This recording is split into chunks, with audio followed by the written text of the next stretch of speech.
What's going on, everybody? Welcome back to another star-studded, not really, but we have lots of stars here, episode of Warp Factor Fiction, our Star Trek chronological rewatch. That's right, everything on screen we're going through. We are on Strange New World Season 1 right now, covering episodes 6 through 10. This is the back half. Now, if you guys that are new to the show, thank you for checking us out and joining in. This is a patron-exclusive show. You get it for the first month on Patreon, and then you can get it afterwards. So go check out our Patreon. Maybe you get it early and you can hang out with us, and there's other cool goodies and stuff like that too. But I am, of course, your captain on this trip, this voyage, Captain McManhattan, and I'm joined as always by my partner in crime, Lieutenant Junior Grade Tommy. How you doing, buddy? Mr. Manhattan, how are you, sir? I'm doing good, Captain. What's the mission today? You know, I got to be honest with you. This last 5 episodes of this first season of Strange New Worlds, all new to me, and I know it was new to you too, blew me away. This might be one of my favorite shows in the Star Trek realm. Really? I love it. What do you think of it? I mean, it's been really good. It's definitely a lot different than Discovery. I feel like it's more of that Star Trek, but it also lacks some things that I liked about Discovery. Kind of like, I can't explain it well, but it's like with Discovery, it was more kind of like dry wit, and with this one, it's kind of like more of humorous instead of like that witty humor. It's more like humor. I agree. Yeah, it has, and it's funny because I think it's in such a weird way. This is a show on Star Trek that is not like any of the other Star Treks, but also really is. I think it's the most familiar, right? Like, out of all really the new shows that have been coming out, even Picard, it took till season 3 when you're like, wow, this feels really familiar. And it's even a little too overly familiar at times. I love it. Don't get me wrong. I think it's fantastic, but it's a little bit too overly familiar sometimes, I think, because there's such hardcore fan service in that show. Whereas this, you get a lot of more paying homage to things, kind of touching down on things, but it's so much fun and lighthearted. It feels like a good adventure story, not unlike the original series, honestly. Yeah, I haven't seen the original series, but it does seem similar to what you've said. I definitely like the look and feel, and I agree with you because and one thing that I really like that you said was that it feels so much different than Discovery. And at first, I didn't like Discovery because of that. And then going back and rewatching it, I really did. I opened up my eyes to it, and I was like, okay, it makes perfect sense, though. Discovery is new Trek, and we have to look at new Trek as new Trek, because even when you look at season 3 of Picard, it's more like Discovery than it is, the Next Generation. It just has the people we love in it. So now, having rewatched Discovery and starting to fall in love with those characters and their mission and everything going on, it really opened my eyes to it. But it's nice to get back to a really Star Trek, Starfleet familiar sense, if that makes sense to you. Yeah, yes, it does, actually. And I love the fun of it. For the shows, it kind of reminds me a little of Enterprise, almost. Okay, how do you Out mean? of the ones I've seen, that's kind of what it reminds me of, because it's more lighthearted, and I think Pike's similar to Archer. I definitely agree with you in the first 2 seasons of Enterprise. I like it. And in fact, I like Pike. I loved Archer. I loved Scott Bakula. I thought he played a great captain. But the thing I love about Pike is everything that Archer was, but already improved, if that makes sense. Like, Pike is where Archer grows to be. Where we see him in Enterprise, he still has a lot of like anger and hate and stuff like that that's kind of washing away through this adventure. But I imagine that Pike is what Jonathan Archer grows to be as an admiral, being more open to things, being more diplomatic, being smart, fun. Like, he was always those things, but he's very brash, and he could act on impulse. Yeah. What do you think, though? I want to, before we get into the episodes, I really want to hear character wise, like, how do you feel? Like, because you really only have to compare it to Enterprise, and really only Discovery, because everything else that you've seen has been in bits and pieces, right? I think the character that reminds me most of another character I've seen is gonna be La'an with Malcolm Reed. I think. Oh yeah, I see that too. There's a lot of parallels between their character, except Uhura. Uhura is so much better of a character. They're fleshing her out in a great way compared to What was her name on the show? The communications officer.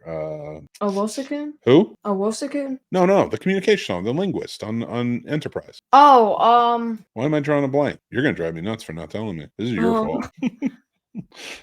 I'm just gonna look it up.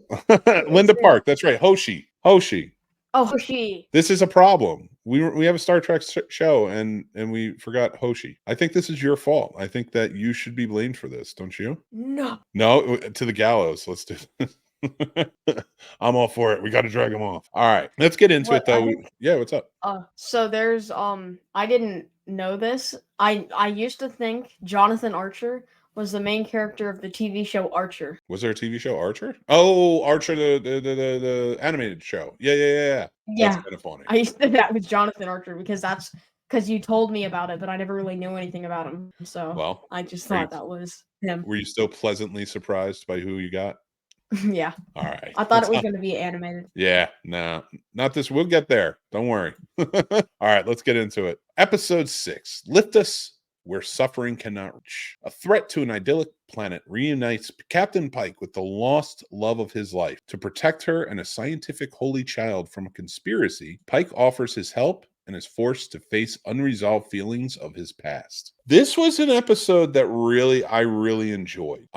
We got a lot of really cool interactions with characters. Pike, you learn a little bit more about. It was nice to see him be a little more vulnerable in this. I really enjoyed Mbenga's interactions with the father of the child, and that was really good. How it like coincided and the parallels it drew with what's going on with his own daughter. What did you think of this episode? I really liked it.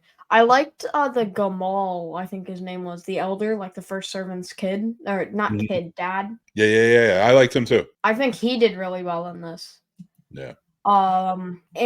I liked it, but the story I think wasn't amazing. I think they mainly had it. I think the best part of it was the Mbenga, and then like the parallels with that part. I didn't love like the big like conspiracy part of the story that much though. Well, you see, that's funny. I actually kind of did, because like they always have like one-off monster of the week type episodes where they get into this, and it's more of a societal thing of how would you act in this situation. And I love Pike's reactions to everything. Very heroic in his own way without being like white knighting it and trying to save the day. Like he's really, it's just a care and compassion he's trying to be there for. And so I like that dynamic that they did here. Now, when it comes to the holy child that's in it and his father not want to, because this planet does not like to be a part of anyone else. Like they have the capability to travel, they interact, but for the most part, their culture is their culture. We're not going to give you anything. We don't want anything from you. Let's just live life the way it is. And so they are very advanced technologically speaking and science speaking. So they can go out and they can probably heal Mbenga's daughter very easily, or at the very least, like know how to put him on the right track to getting there, right? So while he's pleading, they're saying, no, we're not doing this. No, we're not doing this. And the big conspiracy is that the child, the holy child that is being given to a sacrifice, the planet basically, until they need a new sacrifice, just depletes the child. Like he goes into this machine, and that's how he will live his life for the rest of his life. The planet will feed off of him and find nourishment through him. And it's just kind of how they live. That's the technology, the way they set things up so the planet doesn't destroy itself. Pike very much against this. That's just not his way. But I really like how it ended and how it went about. For you, who was a shining character in this? I'm going to have to go with Mbenga. I'm with you. I think he was too, because his desperation when he's trying to talk, when he's trying to figure it out, he was amazing. He was amazingly acted. The actor who played him was amazing. He did fantastic, great job, and this is so heartfelt. I really enjoyed where they went with it. Is there a lesson that you learned from this episode? Things are not always as they seem. You say that in every episode, I feel like, or every other episode. There's at least one point in every season of the show you've seen where that comes up. I'm starting to realize that's a recurring thing, because I don't think you're wrong, because this does play out like that. You know, like the safe feeling of it, what's happening. It goes in a completely different direction once you find out what's going to happen to the child. But for like 40 minutes in the episode, it's not like that. It's like played completely different. And then when it gets to that and you have the realization, you're like, oh, this is messed up. So let's go on to the next episode. Episode 7, The Serene Squall. While on a dangerous humanitarian mission, the crew of the Enterprise stumbles into a harrowing game of leverage with the quadrant's deadliest space pirates. The Serene Squall is the name of the ship that the Orions, but it is actually a mix of different species are playing pirates on the Serene Squall. But what did you think of this episode? It didn't stand out too much to me. I liked a lot of things about it. La'an's character was really well done. Nurse Chapel was great, and the entire main cast, has been fantastic. I love Jess Bush as Christine Chapel. I think her character is great. I realize this takes place before the original series, but I wish her character was in the original series, going toe to toe with Kirk on certain things, having those talks with Spock. I think, like, and don't get me wrong, it's not that I dislike the original Christine Chapel at all. And it could even, like, if they could do it in some way or make her character like Jess Bush's, so it like coincides, that would have been great. Like, she was a great character, and it's not like she was some like pushover slouch or anything, but it just wasn't the same dynamic. So to be able to see Christine Chapel kind of in it is really cool. I like her character a lot, but everybody shines. Ethan Peck is Spock, who is a great character, and Leonard Nimoy is amazing. So is Zachary Quinto. I'm loving Ethan Peck. What do you think of all these people so far? So do I. They're all amazing so far. And I think Anson Mount has been one of the best. It's either Pike or Mbenga that's been the best character for me. Okay, cool. I think Mbenga is my favorite Doctor so far. Really? Yeah. I have seen a little of Bones, but I like Mbenga better so far. I love Bones, but here's the thing. I love Bones in, like, I wouldn't want Bones on Next Gen. Ironically, was on the first episode, but I meant, like, I wouldn't want Bones as Doctor in anywhere other place. I really think that every Doctor, I can't say this about every captain on every show, but every Doctor fits perfectly on their own. I wouldn't want to see those Doctors anywhere else. Like Robert Picardo as the EMS Doctor, I would never want him on anything other than Voyager. Phlox was perfect for Enterprise, and his style of medicine and what he's doing for such a new exploration worked. Bones was perfect for the triumvirate of Spock and Kirk and that whole crew. Of course, Crusher. We're not even going to talk about Pulaski, but Crusher was great on the show, and she added such a wonderful character to it. Well, I should say that she was a wonderful character in it, Crusher. But even Bashir and like DS9 and stuff like that, like, he's perfect for that show. I wouldn't want Bashir anywhere else. Culver, you know what I mean? From Discovery. Yeah. Listen, great character. I think Culver is a fantastic character, and I love that he's on it. You're right. Although actually, no, he would only work on Discovery, I think. He was too new aged, if that makes sense. But I could see him, like, if Discovery didn't go the way it went, I could see him on like the newer episodes of Picard as a Doctor, or I could see him match up well on like some of the newer stuff that's coming out, if that makes sense. But I do agree, he's a great Doctor for Discovery. All right. So with that being said, in this episode, we get a Dr. Aspen. Mysterious Dr. Aspen comes to Starfleet looking for help. Enterprise is going to help her.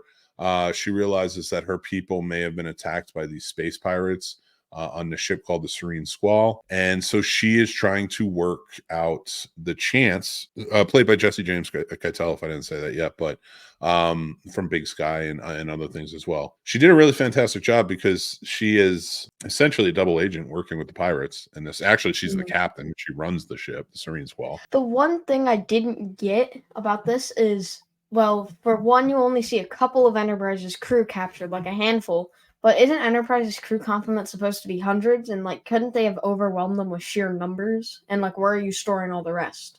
Listen, and at least and at least one of the main crew members, specifically the head of security, should have been able to pick a lock. All right, listen.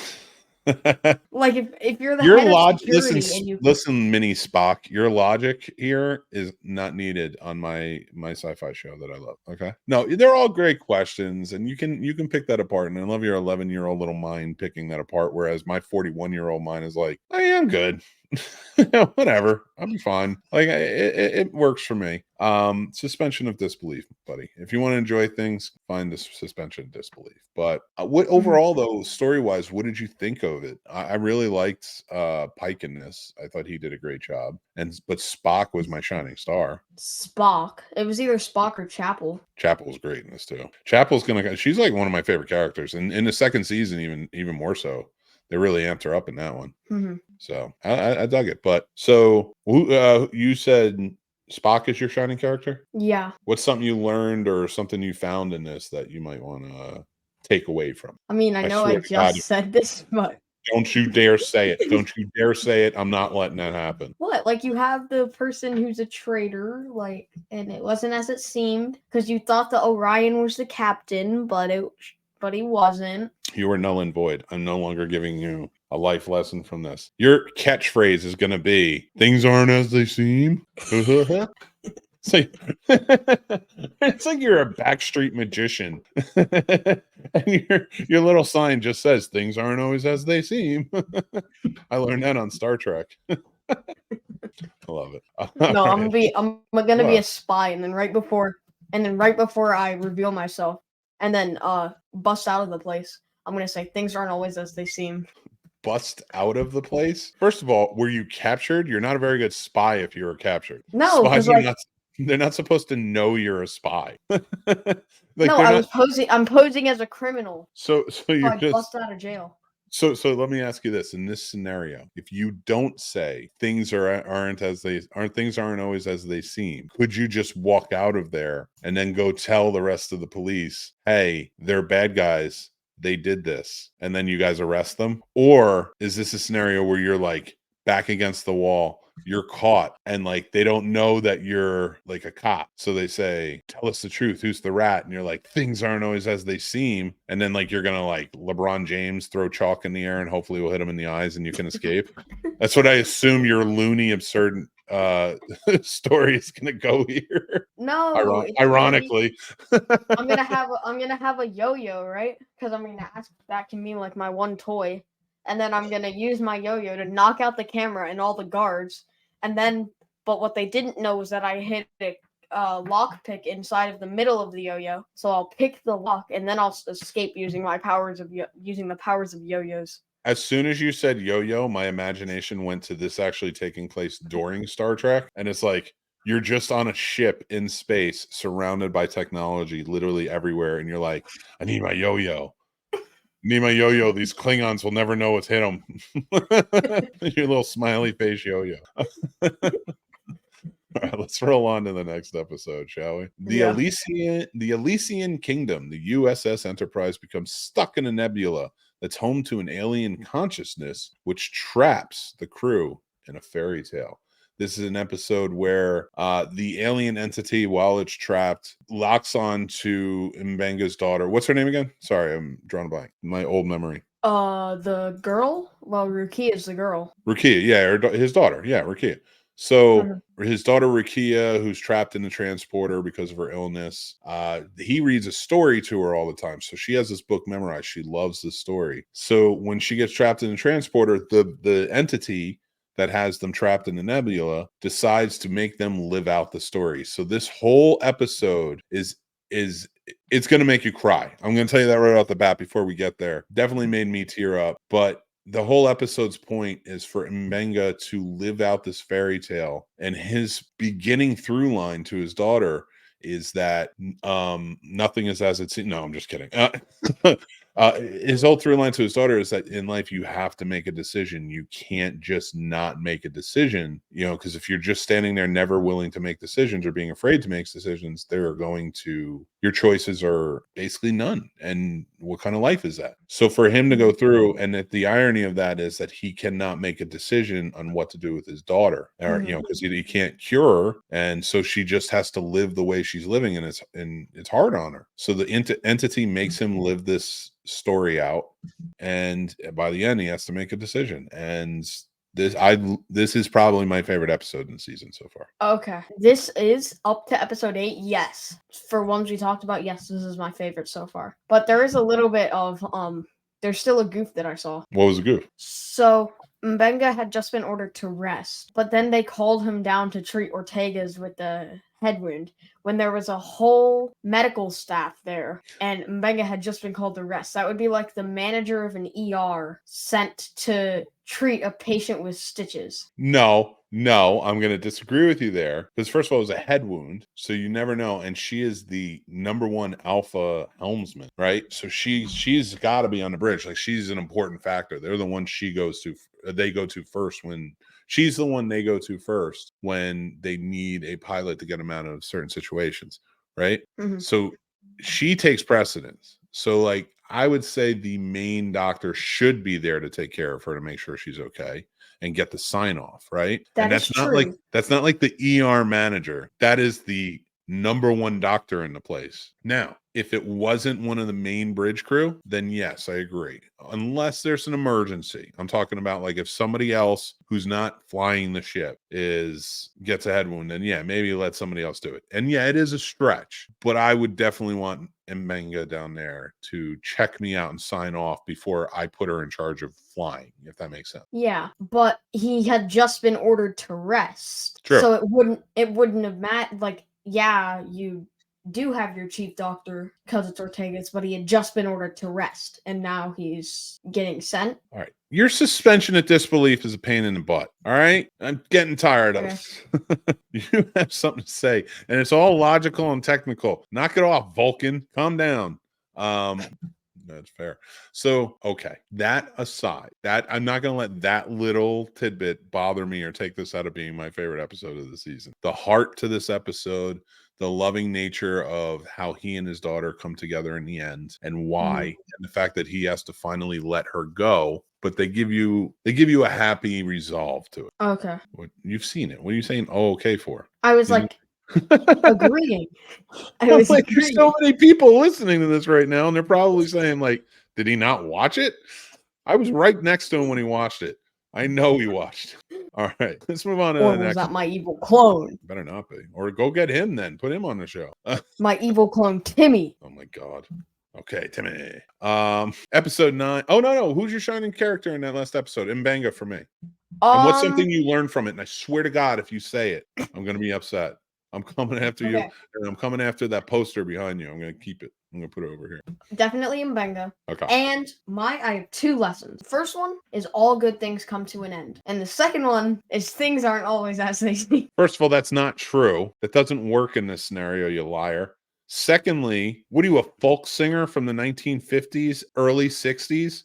Everything you're saying is like a cliche line. I love talking to an 11-year-old because everything's new to you. It's like, everything is not as it seems. All things must come to an end. Yet we know. You're 41, you find that out very easily. The second one was a joke. All but right. my real second one is life isn't always a fairy tale. Because it was a that fairy one works tale. really well, though. Now I'm not even mad at it because that one works really well. God, you're a jerk. Because his daughter. This beautiful wit of yours. Because it was a fairy tale, but then it wasn't because he had to choose whether he let his crew live or his daughter, and then it became sad. And his relationship between him and his daughter. I'm not talking to you anymore.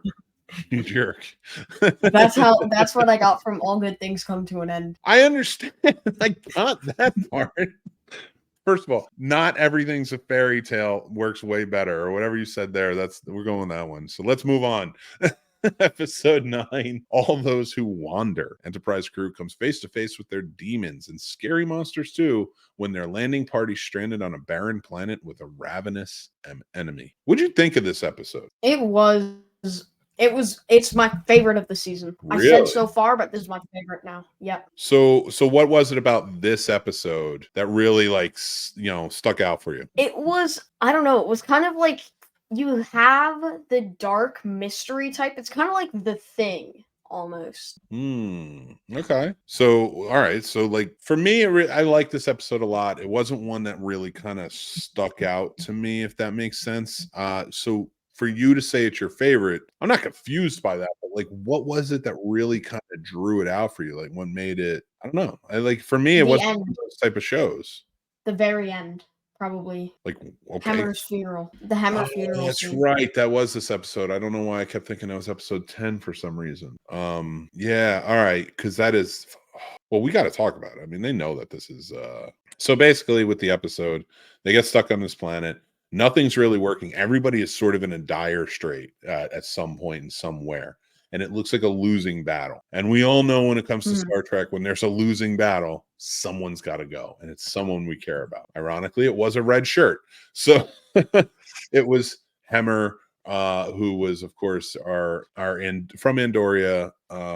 He was the chief engineer. He worked closely with Uhura, and he was working with her during this situation, trying to fix the ship and get it started, and also get the entity that was taking over the ship and making everybody live in their fears off. So, and Hemmer is the big hero of this episode. So that portion of it sticks out, because that's 2 episodes like really gut-wrenching like loss, right? Yeah. And Hemmer was like one of my favorites. I think he was one of yours too. He was. He was kind of, I think he was the closest to dry wit that Tig Notaro brought that's not a Vulcan. True. Yeah, because T'Pol was good at the dry wit as well. So for this, watching Hemmer go, and the way he went and the way he sacrificed himself to save everyone, it's up there. It's definitely one of the top losses in Star Trek, in my opinion. And the fact that it doesn't get talked about as much as, I don't know if I'd put it up there on like Spock from Wrath of Khan, but it's something that definitely stands out. I definitely see it. But is there other elements of this episode that made it your favorite? Yeah. Well, one, I found another goof. Oh boy, here we go. What, did somebody eat lunch and they were told not to eat lunch like 3 days before? What? So Buckley, the blue alien that had the Gorn eggs, Nurse Chapel didn't know the species, but still diagnosed them with an elevated heart rate. If you don't know the species, how do you know that their heart rate is elevated for that species? Maybe for a human, but you can't tell whether that's normal for that species or not. Okay, but at the same time, she is a nurse, and she's medically trained in many different species, anatomies and just their bodily functions or whatever else. So she is using what's called educated guess. She has this thing, a species she's never seen before, but she knows what the heart rate of most species are probably supposed to be, right? So when she finally sits there and is taking his heart rate, she could say, this seems elevated. He also did come off agitated. So I could see where she might say, like, okay, I'm feeling his heart. He looks agitated, like something's wrong, and his heart rate is like going off the wall. So she's just making an educated guess. And it's a good thing she did, because it paid off in just a few seconds. Right. I will tell you, like, there's a lot of things in this episode that kind of you learn about different characters, and it was a really well done episode. I do like that the Gorn are still out there. I didn't love everything about this. Hemmer's death is something that significantly sticks with me, and Uhura's reaction to Hemmer's death was like gut wrenching. It was pretty hard, but yeah, I can see why this is your favorite though. So who's your shining character? Of course, I'm going to say Hemmer, and I said it before you. So if you say Hemmer now, that just means that you're copying. I'm going to say the Gorn. The Gorn are your favorite? No, you got to do a bridge crew, and it's got to be Hemmer. I'm making it Hemmer. The man died. Okay. So Hemmer, of course. So did the Gorn. I'm going to tell you right now, I'll lose my mind in this episode if I ask you what's something you learned from it. What's the takeaway? Do not say it. It's not funny. I'm going to get mad, and I'm going to knock over this remote control that's next to me. Okay. All good things come to an end. Oh, I turned on the TV by accident.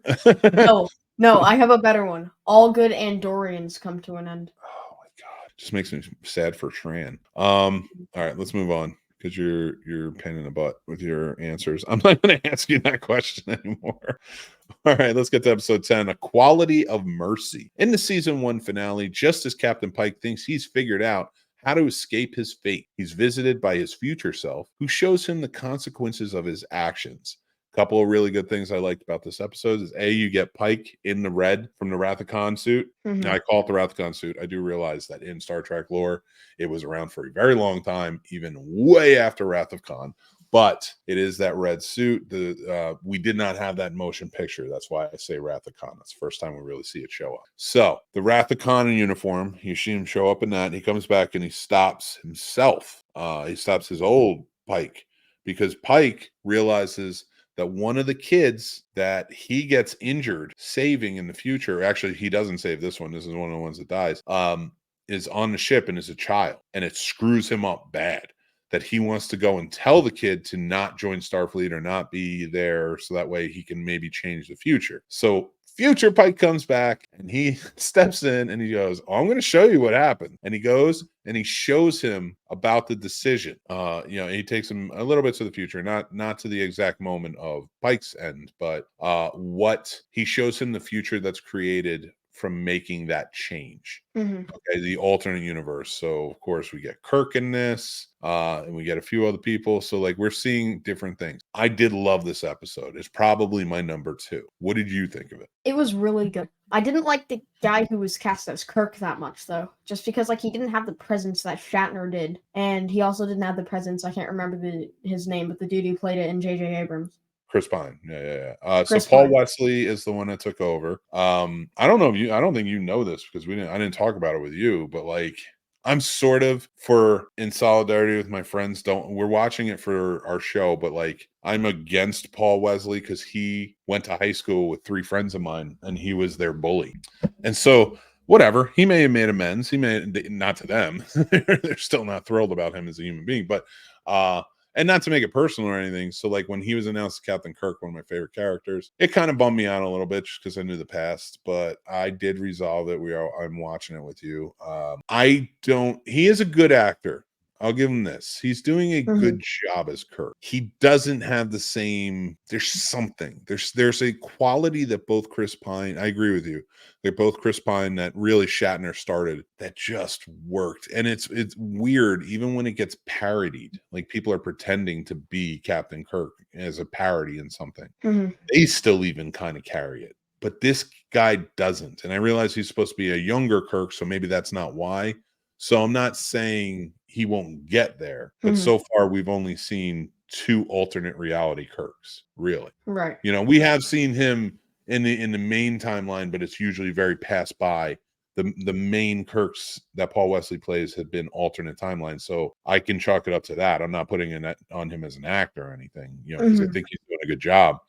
There is an element of Kirk missing from this, in my opinion, and I can't connect to it, if that makes sense. Right. So, but and I like your take on it too. But overall, the episode, how'd you think his interaction with Pike was? I like the interaction with Pike, but something I don't get was Warp 9 like really much faster than the usual warp? Yeah, I mean you're not gonna. Oh yeah, like Warp 1. Yeah. No, like than the highest warp that Federation ships could usually go. Warp 9. Yeah, Enterprise I think was Warp 9 before most. Like even Discovery, I don't even think was Warp 9. I think Discovery just had the what was it? Spore. The spore thing. So like that was like they could get there quicker because they didn't need to use warp, but that was so experimental. So like if you are only going by warp, which we know now they're never going to go to another experimental thing like the spores, they're just going to stick in warp. Yeah, warp 9's fast. Remember, they were like warp 3 in Enterprise. Yeah. And they were like pushing it. So isn't the neutral zone like light years around? Wait, who's on Warp 9? Who did Warp 9 in this episode? Because the Farragut, Kirk's ship. So, because it said they were pushing Warp 9 to get there. I'd have to go back and look, but I'm pretty sure that they got to Warp 9 in the next gen world. Like I think they were at like Warp 6 or 7 in the original series. So that might be a goof. All right, I'm gonna go back and rewatch the episode too and just double check that because I'm gonna do my research on what warp they were on because I'm pretty sure they weren't on Warp 9 by that. So if he did say Warp 9, that's weird. Again, the only thing that might not be weird is it's an alternate timeline. It doesn't exist. So maybe they reached Warp 9 in that timeline for some reason, Yeah. I don't know. It could be hit or miss. You never really know. But who's your shining character for this? And you can count Kirk in this if you want. Oh, I don't want to say it's Kirk. I'm gonna have to say Pike, but I'm gonna give it to the older Pike. Oh, really? See, I'm giving it to the younger Pike, but I'm giving it. I love the older Pike, by the way, but I'm giving it to the younger Pike because he's the one that had to go back and he still made the decision. He still did right, and I always appreciated that Boy Scout. I always appreciated that Boy Scout element to him. I picked the older Pike just because of the drip that he got. He just has so much better drip than everybody else. All right, keep using these words that don't exist. I realize I aged myself and made myself look really stupid by saying that, but whatever. All right, he's got drip, I guess. So, what's something you learned from this episode? Please give me a real one to finish off the show, and let's get into it. Okay, I'm going to say I have a goof for this episode. Okay. No. So What? the goof. What? So the neutral zone is light years around, right? Just it's tell like me light the goof. years, isn't it? Okay. Yeah, So they travel light the years. Enterprise was staying on its side of the neutral zone, but so were the Romulans. But somehow the Romulans had the Enterprise surrounded. So one of those things is a lie. Just tell me what you learned from this episode. You and your goofs. Okay. You can add as many goofs as you want. I'm serious. It's fun, but a lot of it is just like, come on, man. Like, I want to have my suspension of disbelief. Don't tell me while we're watching, though. Only tell me on the show. Okay. So I'm gonna have my thing being, even if it's the choice that works best for you, it might not be the right choice. Okay, I like it. That's a good one. All right, we're finishing off strong with that one. I like that a lot. Now, as far as it goes, because we're talking about the second half, did you like the first half or the second half better, or just the whole? With the last 3 episodes, I have to say it's the second half, just because of the final 3 episodes. All 3 of those episodes were probably the 3 best episodes in the season. Good point. I dig it. All right, I want to say thank you so much, Lieutenant Junior Grade Tommy, Mr. Manhattan, as you want me to call you, because you're an officer now. But thank you so much for being on with me and talking about Star Trek. Thank you for all of you watching and listening. We really appreciate you. Thank you for supporting our Patreon if you're on there and you get this early.